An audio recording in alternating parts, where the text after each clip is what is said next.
तो प्यारे बच्चों, कैसे हैं आप लोग। आशा करता हूं कि आप लोग बहुत अच्छे होंगे। आज मैं बिहार बोर्ड कक्षा 12वीं का विषय इतिहास का तीसरा अध्याय पढ़ाने के लिए जा रहा हूं।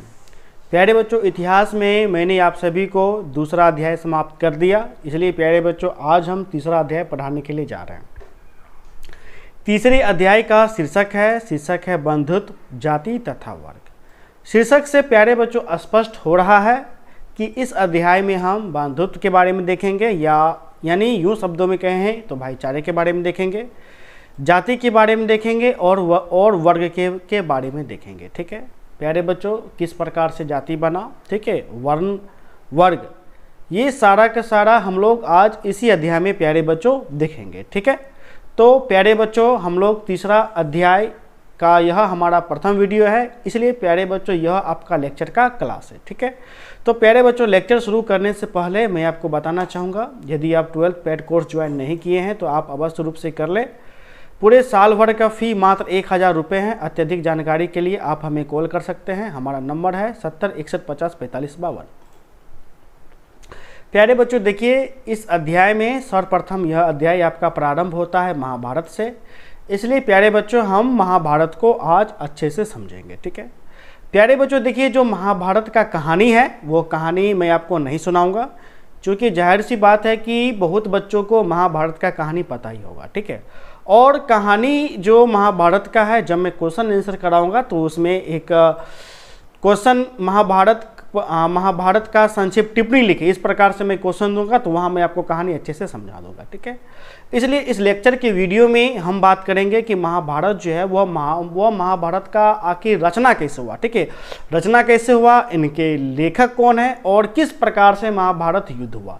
जो मुख्य पॉइंट है, यानी कि जो पॉइंट आपके एग्जाम में पूछे जाते हैं वही पॉइंट मैं बताऊँगा।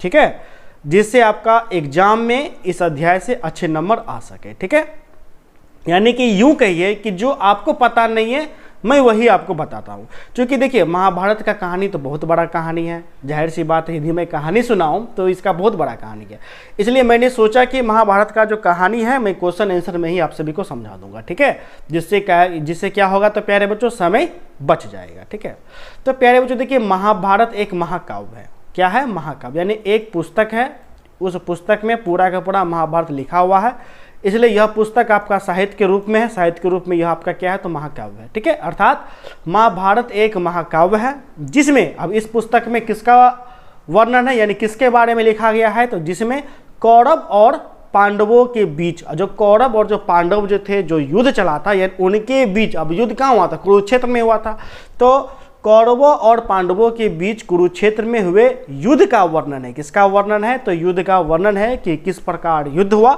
ठीक है, किस प्रकार भगवान श्री कृष्ण ने उपदेश दिए, यानी कि सारा का सारा चीज वर्णित है किसमें, तो महाभारत महाकाव्य में। ठीक है, अब देखिए महाभारत से हमें अब इस बुक में जो भी कहानी है, जो कहानी कौरव और पांडवों के बीच जो लिखा गया है, इस बुक को जब हम पढ़ते हैं तो उस समय का हमें तात्कालिक सामाजिक और सांस्कृतिक बातें का पता चलता है। ठीक है, यानी कि महाभारत से हमें तत्युगीन यानी उस युग का, ठीक है, सामाजिक एवं सांस्कृतिक इतिहास की एक संपूर्ण झांकी प्राप्त होती है। कि मतलब जब हम इस बुक को पढ़ते हैं तो उस समय में सामाजिक व्यवस्था कैसा था, सांस्कृतिक क्या था, सभी का सभी बातें को हमें जानने को मिलता है। जैसे सामाजिक की यदि हम बात करें तो आप सभी को पता होगा कि उस समय जो है, या फिर देखिएगा, पुरुष प्रधान हुआ करता था, यानी कि सारा का सारा शक्ति पुरुष के पास था। घर का कोई फैसला लेना है तो पुरुष ही लेगा, यानी मुख्य फैसला, बड़ा फैसला जितना लेगा पुरुष ही लेगा। ठीक है, तो इस प्रकार से पुरुष प्रधान था।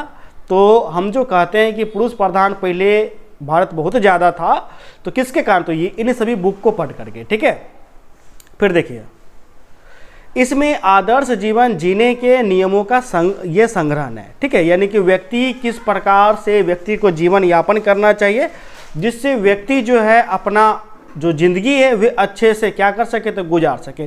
तो इसके लिए यदि आप महाभारत पढ़ते हैं तो आपको ज़िंदगी का क्या मिलेगा, तो सीख मिलेगा कि किस प्रकार आपको जीना है, ठीक है, किस प्रकार आपको परिवार में माने परिवार में रह करके आपको किस प्रकार से चलना है कि परिवार में फूट ना पड़े, ठीक है। अब देखिए महाभारत हम क्यों पढ़ते, क्योंकि महाभारत में जो युद्ध हुआ वह युद्ध किसका युद्ध था, तो प्यारे बच्चों परिवार का युद्ध था। किसका युद्ध था, परिवार था, यानी कि परिवार में ही फूट पड़ गया, जिसके कारण परिवार दो भागों में बट गया और दोनों परिवार क्या हुआ, तो युद्ध पर उतर आए और युद्ध इस प्रकार से घमासान युद्ध चला कि यदि हम उस पन्ने को पढ़े यानी कि महाभारत की कहानी को पढ़े तो उससे हम सीख पाते हैं कि हम वह गलती नहीं करें जो महाभारत में कौरवों ने किया था।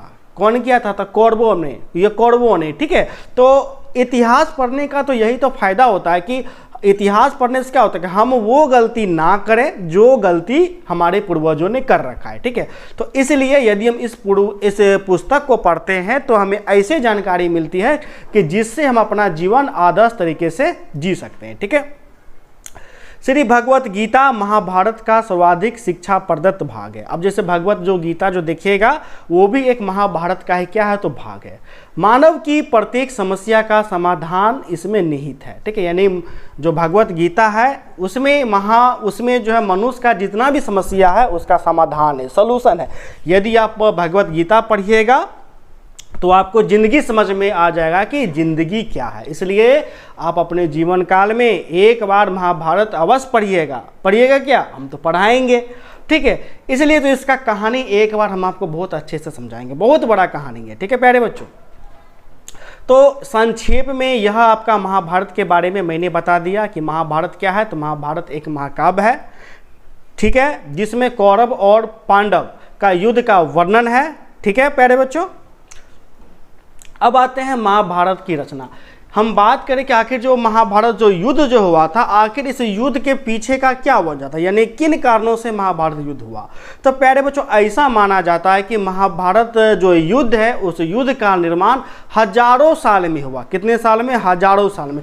यानी कि अब देखिए हजारों साल में कैसे हुआ, यानी कहने का मतलब है पीढ़ी दर पीढ़ी, ठीक है, पीढ़ी दर पीढ़ी समस्या क्रिएट होने लगा। पीढ़ी दर पीढ़ी, एक पीढ़ी इसका और दूसरा पीढ़ी इसका, यानी कि ए हो गया, एक हो गया, या दो हो गया।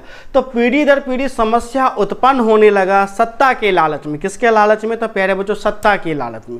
कहावत है ना, जो न कराए वो सत्ता कराए, ठीक है। तो सत्ता के लालच में पीढ़ी दर पीढ़ी समस्या उत्पन्न होने लगा और यह समस्या धीरे धीरे धीरे रेंगते यानी कि जड़ बनते बनते जब एक समय बड़ा जड़ बन गया, बहुत विशाल, और विशाल जड़ बनने में हजारों साल निकल गया, ठीक है। जिस दिन बड़ा जड़ बन गया उस समय वह जड़ ब्लास्ट कर गया और उसी दिन महाभारत युद्ध कुरुक्षेत्र के मैदान में हो गया, ठीक है। तो यदि हम महाभारत की रचना की बात करें तो ऐसा माना जाता है कि महाभारत का निर्माण हजारों सालों में किया गया। कितने सालों में, तो हजारों सालों में, ठीक है। शुरुआत में महाभारत में लगभग 8,800 श्लोक थे। कितने श्लोक थे, 8,800, यानी कि शुरुआती दौर में। क्योंकि देखिए जो भी हम कहते हैं इतना श्लोक है, यह श्लोक है, वह श्लोक है, वो तो हम पुरानी बातों का अध्ययन करने के बाद बताते हैं। तो जब शुरुआती दौरों में हमारे इतिहासकारों ने अध्ययन किया तो उनको लगा कि महाभारत में लगभग 8,800 श्लोक थे। लेकिन जैसे जैसे इतिहासकार अध्ययन डीपली करते गए उन्हें और भी जानकारी मिलता गया और धीरे धीरे इनकी संख्या बढ़ करके 24,000 हो गया। फिर 24,000 के बाद अंत में 1 लाख हो गई। कितना हो गई, तो 1 लाख, ठीक है। यानी कि शुरुआत में महाभारत में लगभग 8,800 श्लोक थे, पर समय के साथ साथ यह संख्या बढ़कर 1 लाख हो गई, ठीक है। इसमें श्लोक जैसे देखिएगा कि महाभारत का जब युद्ध समाप्त हुआ था तो कृष्ण भगवान चक्र लेकर के जो बोल रहे थे वही आपका पूरा का पूरा श्लोक है, ठीक है। वो भी आपको इसमें क्या है, इसमें आपका है, महाभारत में ही है, ठीक है। तीसरा पॉइंट है इन दोनों बातों को, यानी कि ये दोनों बातों को, ठीक है, इन दोनों बातों को ध्यान में रखकर एक बात स्पष्ट होती है कि महाभारत का निर्माण किसी एक व्यक्ति द्वारा नहीं किया गया। अब जाहिर सी बात है, मैंने कहा कि महाभारत का निर्माण जो है हजारों सालों में हुआ, तो 1000 साल तक कोई व्यक्ति जिंदा रहेगा नहीं रहेगा, ठीक है। तो इसलिए जो महाभारत का निर्माण एक व्यक्ति द्वारा नहीं किया गया, बल्कि समय समय पर इसमें नई नई रचनाएं जुड़ती रही, यानी कि जो भी क्रियाकलाप है वो जुड़ती गई और धीरे धीरे महाभारत का रूप यह ले लिया, ठीक है। अब देखिए महाभारत 3 चरणों में लिखी गई। महाभारत कितने चरणों में लिखे गई? तो 3 चरणों में। प्रथम चरण में 8,800 श्लोक, दूसरे चरण में 24,000 श्लोक एवं तृतीय चरण में 1,00,000 श्लोक लिखे गए। कितने लिखे गए? तो 1,00,000 श्लोक आपका लिखे गए, ठीक है। तो प्यारे बच्चों, यहाँ तक आपका महाभारत का रचना तक का कहानी रहा। अब हम देखेंगे महाभारत के लेखक, जो कि लेखक बहुत ही ज़्यादा महत्वपूर्ण पॉइंट है। वस्तुनिष्ठ प्रश्न में आपको अत्यधिक आते हैं और इस अध्याय में, ठीक है, इस अध्याय में बच्चों को सबसे ज़्यादा कन्फ्यूजन होता है। इसी कन्फ्यूजन को दूर करते हुए मैं इससे अच्छे से नोट्स बना दिया हूँ कि महाभारत के लेखक के बारे में मैंने 2 पार्ट कर दिया, एक प्राचीन समय में 1 पॉइंट और दूसरा पॉइंट बना दिया आधुनिक समय में। आधुनिक समय का मतलब हो गया आज का समय, ठीक है। तो प्यारे बच्चों देखिए, प्राचीन समय में यानी कि सबसे पुराने जमाने में, सबसे पहले तो पुराने जमाने में जो है, ठीक है, महाभारत का मूल लेखक किसको कहा जाता था? तो मूल लेखक कहा जाता था भट्ट सारथी को, ठीक है। यानी कि भट्ट सारथी को जो है आपका महाभारत का मूल लेखक माना जाता है, ठीक है। किसको? तो भट्ट सारथी। अब प्रश्न आता है कि भट्ट सारथी क्या है? भट्ट सारथी क्या एक नाम है व्यक्ति का? तो नहीं प्यारे बच्चों, एक व्यक्ति का भट्ट सारथी नाम नहीं है। होता क्या था कि पुराने समय में जब राजा महाराजा युद्ध लड़ने के लिए जाते थे, तो युद्ध के साथ साथ उसके साथ भट्ट सारथी जाते थे, और उस भट्ट सारथी का काम होता था कि राजा जो युद्ध लड़ते थे, तो युद्ध में जो भी घटना होती थी, जैसे राजा कैसे युद्ध लड़े, कितना किलो का तलवार उठाएं, कौन सा घोड़ा पर चढ़ें, उसका घोड़ा कितना शक्तिशाली था, राजा युद्ध कैसे लड़ा, कैसे दूसरे राजा को पराजित, यानी कि एक एक बात को वो क्या करते थे? तो वो वर्णित करते थे। उसी को भट्ट सारथी कहा जाता था, जो राजा के साथ युद्ध में जाता था और उस घटना को देख करके वो लिखता था, ठीक है। तो अब महाभारत का उजागर कौन करेगा? तो भट्ट सारथी ही करेगा, क्योंकि युद्ध के मैदान में तो आपका भट्ट सारथी ही गया था, ठीक है। तो महाभारत का मूल लेखक इसलिए प्राचीन काल में भट्ट सारथी को माना जाता है, ठीक है। भट्ट सारथी वह लोग थे जो योद्धाओं के साथ युद्ध भूमि में जाते थे, फिर वह युद्ध भूमि में घटित हर घटना का वर्णन लिखा करते थे, ठीक है। इसको तो मैंने समझा दिया। अब आते देखिए महाभारत का मुख्य साहित्य लेखक। अब देखिए साहित्य लेखक यानी किताब के तौर पे, ठीक है। साहित्य मतलब तो बुक हो गया, किताब के तौर पे यदि एक एकदम अच्छे से सेपरेट सजा करके कौन लिखे महाभारत का पूरा कहानी, तो महाभारत का मुख्य साहित्य लेखक वेद व्यास को माना जाता है। किसको माना जाता है? तो वेद व्यास को माना जाता है, क्योंकि वेद व्यास ने ही महाभारत को साहित्य का रूप दिया। किसका रूप दिया? साहित्य का, यानी किताब के तौर पे, ठीक है। इसलिए महाभारत का लेखक वेद व्यास को ही माना जाता है, ठीक है प्यारे बच्चों। अब देखिए लगभग 200 ईसा पूर्व इसमें मनु स्मृति के कुछ अंग को जोड़ा गया। किसके अंग को? देखिए पहले महाभारत का जो भी कहानी रहा, फिर उस कहानी में 200 ईसा पूर्व में क्या हुआ? तो मनु स्मृति का कुछ पाठ को जोड़ा गया। फिर अंत में इसके बाद में श्री कृष्ण और भगवत गीता के उपदेश को भी शामिल किया गया महाभारत में, ठीक है। महाभारत का निर्माण काल यानी कि महाभारत का जो निर्माण काल है उसको 5000 पूर्व से लेकर 5000 ईस्वी तक माना जाता है। कब से कब माना जाता है? 5000 पूर्व से लेकर यानी ईसा पूर्व से लेकर 5000 ईस्वी तक आपका माना जाता है, ठीक है। सॉरी 500 ईसा पूर्व से लेकर 500 ईस्वी तक माना जाता है, ठीक है। पुराने समय में इसे, प्यारे बच्चों देखिए, पुराने समय में इसे जय संहिता कहा जाता था। महाभारत को क्या कहा जाता था? तो जय संहिता कहा जाता था, ठीक है। आपका वस्तुनिष्ठ प्रश्न में भी बनता है कि पुराने समय में महाभारत को क्या कहा जाता था, तो उत्तर हो जाएगा जय संहिता, ठीक है। तो प्यारे बच्चों ये सभी बात आपका हो गया प्राचीन समय में। इसलिए प्यारे बच्चों अब हम आते हैं आधुनिक समय में, ठीक है। यदि प्यारे बच्चों यदि हम आधुनिक समय की बात करें तो आधुनिक समय में सन 1919 ईस्वी में एक व्यक्ति हैं जिसका नाम है वी.एस. सुक्तांकर। क्या नाम है? तो वी.एस. सुक्तांकर। तो वी.एस. सुक्तांकर जो थे यह बहुत बड़े संस्कृत के विद्वान थे। किसके विद्वान थे? तो संस्कृत के, ठीक है। तो सन 1919 ईस्वी में वी.एस. सूतकांकर ने महाभारत पूर्ण निर्माण का जिम्मा उठाया, ठीक है। अब जिम्मा कैसे उठाया? क्योंकि वो संस्कृत के महारथी थे, ठीक है, और महाभारत का जितना भी जो पांडुलिपि मिला है वो ज़्यादातर संस्कृत में ही था, इसलिए महाभारत का पूर्ण रचना का जिम्मा कौन उठाया? तो वी.एस. सूतकांकर ने 1919 ईस्वी में उठाया। ये आपका वस्तुनिष्ठ प्रश्न भी आता है, इसलिए इस पॉइंट को रख जाइएगा, ठीक है। नेक्स्ट पॉइंट है, इस परियोजना में उन्होंने देश में उपलब्ध महाभारत संबंधी, यानी कि पूरे भारत देश में महाभारत संबंधी जितना भी पांडुलिपि था और जो भी जानकारी था उसको इकट्ठा करके उनके आधार पर महाभारत बनाई गई। उनके आधार पर क्या बनाई गई? तो महाभारत आपको बनाई गई, ठीक है।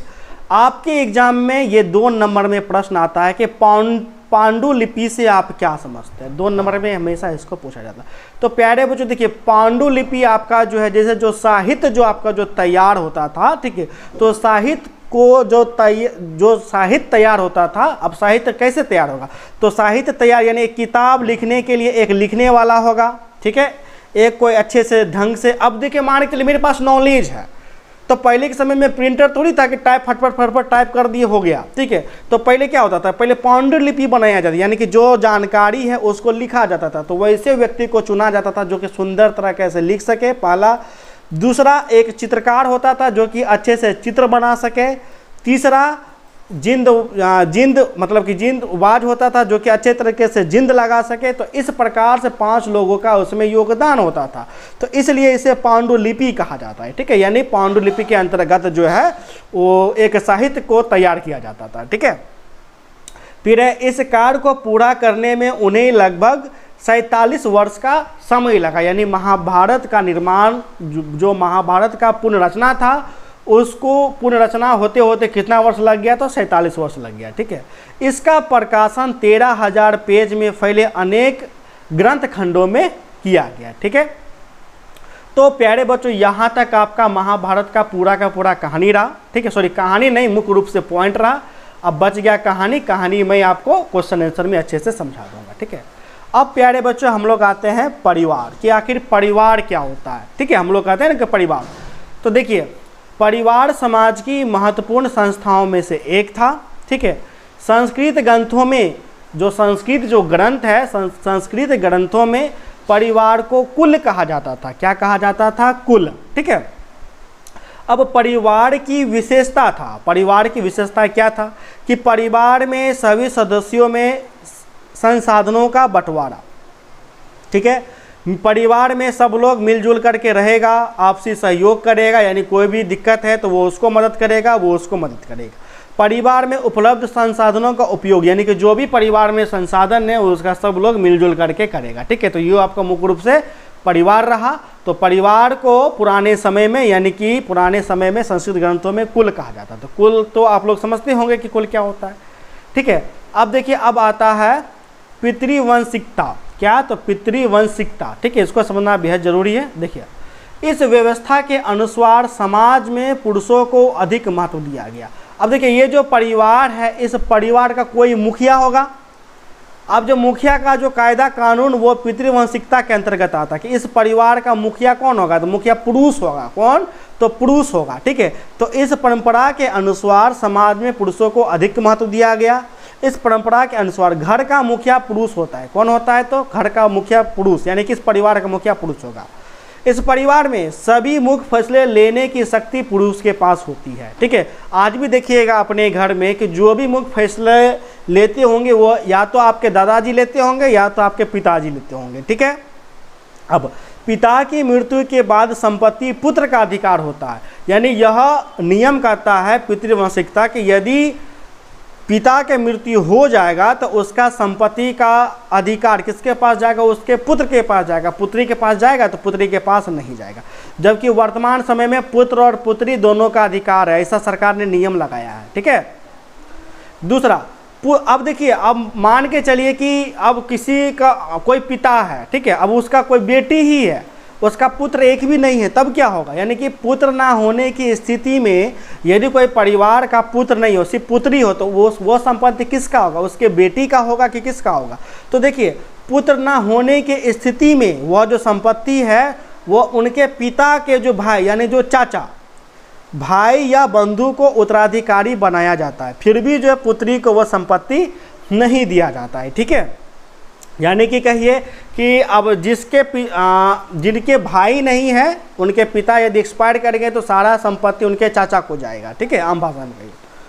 कुछ विशेष परिस्थितियों में सत्ता स्त्रियों को दी जाती थी। अब कभी कभी कुछ परिस्थिति ऐसा बन जाता था कि राज का जो सत्ता वह स्त्रियों को दी जा सकती है। ठीक है, दी जा सकती है, क्योंकि कई बार ऐसा देखा गया है, इसलिए आपको लिखा गया है। ठीक है, तो प्यारे बच्चों, यहाँ तक आपका हो गया, पितृवंशिकता तक है ना, हो गया। ठीक है, अब हम आते हैं धर्म सूत्र तथा धर्मशास्त्र। यह जानना बेहद जरूरी है, न हो जाता है कि आखिर धर्मसूत्र क्या होता है तथा धर्मशास्त्र आपका क्या होता है। ठीक है, तो प्यारे बच्चों देखिए, समाज के बदलती हुई परिस्थितियों और लोगों के बीच बढ़ते मेल जोल को देखते हुए ब्राह्मणों ने कुछ नियम और कायदे कानून बनाया। क्या बनाया? कुछ नियम और कायदे कानून बनाया। ठीक है, अब जो भी नियम और कानून जो दर्ज है वो इसी दोनों में दर्ज है। किसमें दर्ज है? एक धर्म सूत्र में दर्ज है और धर्मशास्त्र में दर्ज, दोनों में आपका दर्ज है।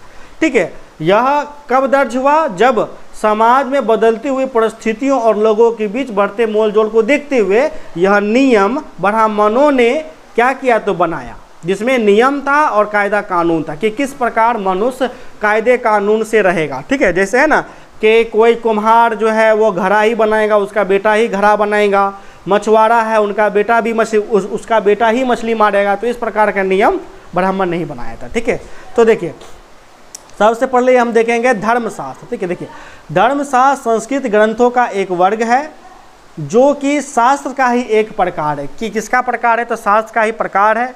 इसमें सभी स्मृतियाँ सम्मिलित है। यह वो शास्त्र है जो हिंदुओं के धर्म का ज्ञान सम्मिलित किए हुए है। ठीक है, धर्म शब्द में यहाँ पारंपरिक अर्थ में धर्म तथा साथ ही कानूनी कर्तव्य भी सम्मिलित है। यानी कि इस शास्त्र के अंतर्गत जो कानूनी कर्तव्य है वह सम्मिलित है। जैसे कानूनी कर्तव्य क्या है? कानूनी कर्तव्य आपका क्या है? तो कानूनी कर्तव्य यह है कि ब्राह्मण के काम शिक्षा देना। तो इस प्रकार से जो भी चीज़ है वो आपका वर्णित है। ठीक है, उसके बाद देखिए, उसके बाद आपका आता है धर्मसूत्र।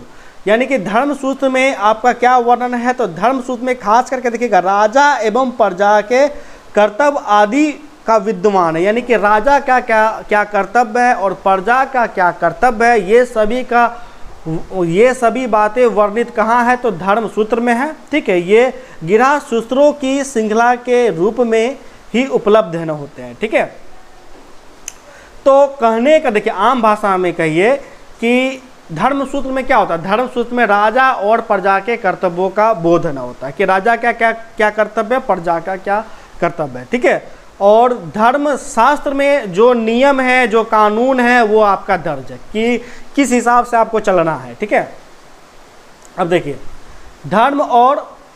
धर्मसूत्र और धर्मशास्त्र में वर्णित बातें। अब इसमें खास करके अब दोनों किताब में मुख्य रूप से क्या वर्णित है? तो कि मुख्य रूप से आपका वर्णित है गोत्र वर्णित है, विवाह के प्रकार है वर्णित है, वर्ण व्यवस्था वर्णित है, अन्य वर्ग, जातीय व्यवस्था, संपत्ति। यानी कि ये जो देख रहे हैं सारा का सारा, ये कहाँ वर्णित है? तो ये सारा का सारा आपका धर्मसूत्र और धर्मशास्त्र में वर्णित है। इसलिए हम लोग अच्छे से पढ़ेंगे गोत्र के बारे में, अच्छे से पूरा का पूरा चैप्टर बना करके पढ़ेंगे। गोत्र को पढ़ेंगे, विवाह के प्रकार को पढ़ेंगे, पॉइंट बना करके वर्ण व्यवस्था को पढ़ेंगे, अन्य वर्ग को पढ़ेंगे, जातीय व्यवस्था को पढ़ेंगे और संपत्ति को पढ़ेंगे। तो इतना चीज़ को हम पढ़ेंगे, इतना चीज़ को अच्छे से पढ़ लेंगे तो मेरा यह अध्याय आपका समाप्त हो जाएगा। अब देखिए, इतना बताने ये हम इसलिए बताए चूँकि आप पूछिएगा ना कि ये सब जो है ये कहाँ दर्ज है, हम गोत्र क्यों पढ़ते? तो ये सारा का सारा दर्ज आपका धर्मसूत्र और धर्मशास्त्र में वर्णित है। ठीक है प्यारे बच्चों, तो प्यारे बच्चों आज का लेक्चर आपका यहीं आपका समाप्त होता है, तीसरा अध्याय का प्रथम लेक्चर। ठीक है, दूसरे लेक्चर वीडियो में मैं इन सभी पॉइंटों को समझा करके लेक्चर आपका समाप्त कर दूंगा। गोत्र को विवाह के प्रकार को, वर्ण व्यवस्था, ये सभी बातों को मैं समझा करके समाप्त कर दूंगा। तो यह अध्याय, तीसरा अध्याय आपका समाप्त हो जाएगा। ठीक है, तो प्यारे बच्चों, यदि आपने अभी तक 12th पेड कोर्स ज्वाइन नहीं कर रखा है तो आप अवश्य रूप से ज्वाइन कर लीजिए। मात्र 1000 रुपये ही लगेंगे। सभी विषय का क्वेश्चन आंसर चैप्टर वाइज मिलेगा। MBBI क्वेश्चन 2022 एग्जाम के लिए बताए जाएंगे। गैस क्वेश्चन दिया जाएगा। कॉल कर सकते हैं अत्यधिक जानकारी के लिए 70 150 45 52।